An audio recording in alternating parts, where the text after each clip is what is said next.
Hello, good afternoon. This is Dr. Lago here from Madrid. I'm glad to meet you through these new technologies and I'm there to talk about today the peritoneal vaginoplasty. The peritoneal vaginoplasty or peritoneal vaginoplasty, it's a new procedure in which we made the vaginoplasty, we made the vagina, the new vagina of the skin first, in the outer part of the body and with peritoneum in the inner part of the body. It means we have the possibility to get a deeper vagina than the penile vaginoplasty with less risk than the collar vaginoplasty.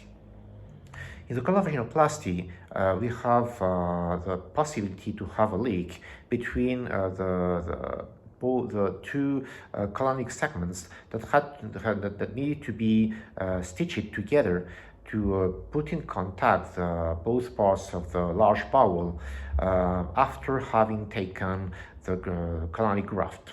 So that's why it's a dangerous point for the aftercare. It means if after the surgery we had a leak there, we had the possibility to find stools inside the body, which is a very important complication, life-threatening complication with small but present death rate. So that's why the collar vaginoplasty has its risk, and with the peritoneal vaginoplasty we avoid these risks. On the other hand, we have the possibility to get just after the surgery, at the end of the surgery, from 17 to 18 centimeters length measured after the surgery, just after the surgery. If we do properly the dilations, we'll keep this patency and this deepness on in the long term, avoiding the need to do important dilations in the long term, like in the penile vaginoplasties. So, to sum up, the peritoneal vaginoplasty has main advantages over the penile vaginoplasty because we get best results in terms of deepness. We need for less dilations in the long term, and finally, we don't take the risk we have in the collar vaginoplasty. What is done during the surgery? Okay, during the surgery, what we do is to do in the external approach exactly the same than we do in the penile vaginoplasty. We are going to conserve the penile skin to harvest the first 1/3 of the vagina, to cover the walls of the vagina, to keep its patency on for the long term and its wideness. And we are going to do a peritoneal graft using a laparoscopic approach in which we take one of the sheaths of the peritoneum to harvest a tube which is going to be connected with the external tube made of skin. So it means we get the same deepness that we would get using only the penile vaginoplasty, but with at least 6 or 7 centimeters more of deepness made of peritoneum.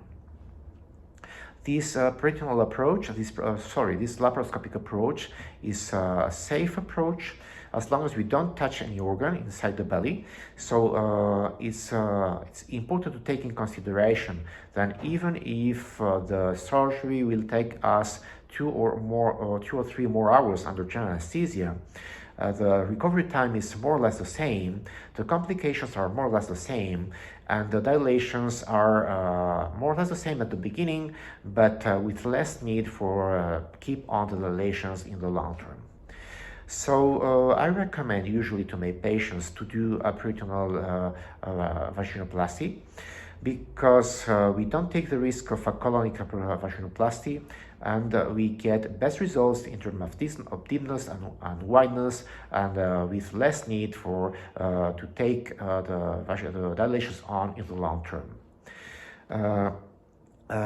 What it means is currently we do about 80% of our procedures using a peritoneal approach, a peritoneal graft, which means that most patients are asking us for a peritoneal vaginoplasty instead of colonic vaginoplasty or skin graft or a plain vaginal vaginoplasty.